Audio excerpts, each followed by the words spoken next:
안녕하세요. 최근선입니다. 오늘 이 자리에 선 제가 감히 간증이라 부르기에 너무나도 부족합니다. 하지만 제 삶의 작은 이야기와 아버지 학교를 통해서 주님께서 제게 손 내밀어 주셨던 그 은혜의 순간들을 나누고자 합니다. 사실 저는 상고를 졸업하고 누구보다 치열하게 살아왔었습니다. 대기업 협력사를 시작해서 국내 탑 10에 들어가는 대기업 IT 프로젝트를 진행하며 억대 연봉을 받는 자리까지 올라갔었습니다. 사람들은 저를 성공했다고 저 또한 그렇게 믿고 살아왔었습니다. 하지만 아무도 몰랐습니다. 그 화려한 성공의 그림자 뒤에 매일 밤 공허함과 외로움, 그리고 무너지는 가정이 있었다는 것을 몰랐습니다. 유산을 2번 하고 얻은 하나님이 주신 아들이 아토피를 통해서 아파할 때 돈을 많이 벌어서 아토피를 치료해주고 걱정을 들어주는 것이 가장 멋진 아빠의 길이라 생각하며 바쁘게 살아왔었습니다. 늘 가슴 한편에 아들과 아내와 함께 하지 못하는 매일매일이 힘들었지만 서울과 가평을 출퇴근하며 힘든 순간을 이겨내야 했습니다. 아토피로 인하여 아들 하준이는 아토피로 밤마다 긁으며 아파했었습니다. 저는 돈만 벌면 행복해질 수 있다고 믿었고, 그래서 더 열심히 일을 해서 더 많은 돈을 벌어야겠다고 생각했었습니다.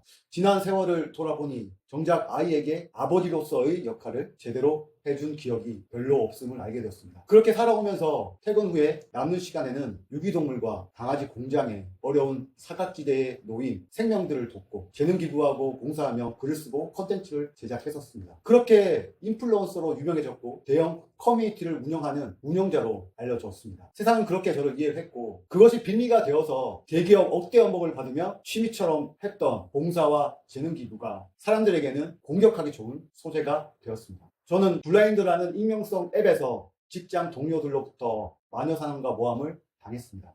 그 모함으로 회사 인사팀으로부터 억울한 전직을 당하고 그 분노로 인하여 아무것도 할 수 없다는 사실을 알게 되었습니다. 전직을 당해서 서울에서 가평으로 5시간에서 8시간 출퇴근 시간을 허비하면서 많이 괴로웠습니다. 그렇게 저는 무력감과 권력 앞에 아무것도 할 수 없는 존재에 느꼈을 때 공황장애가 찾아와 쓰러지고 말았습니다. 모든 것이 멈췄고 수면제 한 통을 손에 쥐고 인생을 포기하려던 그 밤에 마지막으로 기도했었습니다. 눈을 감기 전 내가 진짜 사랑했던 건 무엇이었을까라는 물음이 밀려왔습니다. 그리고 아들과 아내의 모습이 떠올랐고 저는 주님께 회개하며 뜨거운 눈물의 기도를 드렸습니다. 평소 저는 직장을 다니며 퇴근 후 유기동물을 생각하며 보냈던 시간이 진짜 나라고 생각했었습니다. 길에 스치는 길고양이들의 사료를 챙겨주고 벌어지는 유기견들을 보며 어떻게 하면 도와줄 수 있을까? 사설 보호소가 어렵다던데 어떤 업체와 연결해 줄 수 있을까? 어떻게 재능 기부를 할 수 있을까? 이런 고민을 하면서 수많은 책을 집필하고 활동해 왔습니다. 아무도 알아주지 않는 작은 일, 봉사활동과 모든 것은 인사팀의 경고의 소재가 되었습니다. 결국 저는 블라인드 앱에서 직장 동료들에 의해 익명성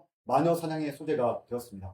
회사보다 사생활 중요한 사람이다 등 차마 말하기 힘들 정도의 내피셜과 함께 정체 없는 익명성의 누군가의 손가락질은 저를 인간이 아닌 괴물로 만들었습니다. 그리고 제가 인플루언서라는 사실이 알려지면서 더 많은 질투와 모함이 쏟아졌습니다. 나누고 싶었던 선한 마음이 독이 되어 돌아오는 아픔, 그 고통 앞에서 저는 드디어 멈춰 섰습니다. 숨막혀 오는 고통과 함께 회사에서 말하는 IT 업무를 잘해서 부서가 S등급이라는 최고의 등급을 받았고 프로젝트 성과를 내고도 억울한 전직을 인사팀으로부터 당해야 했습니다. 억울함과 분노가 저를 깊은 소용돌이 속으로 들어가게 했습니다. 그렇게 극단적인 선택을 하려고 했을 때 주님은 저를 조용히 부르셨고 다시 주님께 무릎 꿇게 되었습니다. 저는 공황장애를 극복하지 못하고 세상과 싸워왔습니다. 다시 일어설 수 없을 정도로 피폐해지는 삶에서 그래도 좋은 아빠가 되겠노라고 괜찮은 척 했지만 아버지라는 삶의 무게는 저에게 너무 컸습니다. 그래서 그것을 어떻게 극복해야 할까, 어떻게 나아가야 할까 말할 수 없었습니다. 그 물음에 대해서 아무런 답을 내지 못했었습니다. 솔직히 아버지가 어떤 역할을 해야 하는지, 좋은 남편이 되어야 하는 것은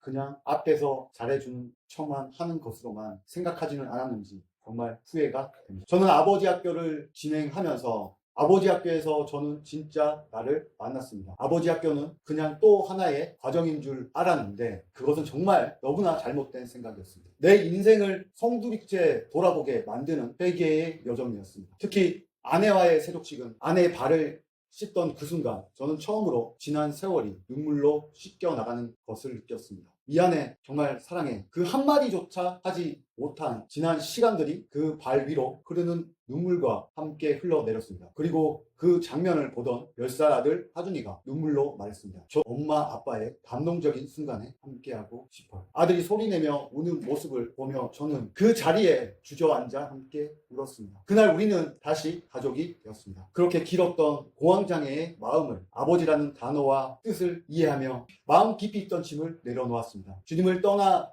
살던 삶들을 다시 주님 앞으로 돌려놓기 위한 주님의 계획이었음을 알게 되었습니다. 삶에는 큰 이유가 있다는 것을 이번 아버지 학교를 통하여 깨닫게 된 시간이었습니다. 오늘날 저는 세상에 이렇게 말하고 싶습니다. 가난해도 좋습니다. 감사할 수 있는 아버지가 되겠습니다. 이제 저는 매일 다짐합니다. 좋은 아버지가 되고 싶다고, 좋은 남편이 되고 싶다고, 그리고 하나님의 자녀답게 살아가고 싶다고 다짐하며 하루를 살아가고 있습니다. 여전히 저에게는 연약함이 많습니다. 과거의 모습이 완전히 사라진 것은 아니었습니다. 하지만 달라진 것은 하나 있습니다. 변화를 향한 끈질긴 마음, 그리고 그 마음을 붙잡아 주시는 하나님이 제 안에 계십니다. 지금 저는 이곳 가평에서 아내와 아들 하준이와 함께 세상의 기준이 아닌 하나님의 사랑으로 살아가고 있습니다. 아버지 학교는 저에게 다시 시작할 용기를 주었고 제게 가족을 다시 품게 한 기적이 있었습니다. 또한 두려움 속에서 무너졌던 공황장애의 아픔을 치유해주는 놀라운 역사가 있었습니다. 오늘도 저는 고백합니다. 나는 좋은 아버지가 되고 싶습니다. 하나님, 그리고 가족 앞에 부끄럽지 않은 사람이 되고 싶습니다. 제 인생을 돌이켜 한마디 해본다면 아버지란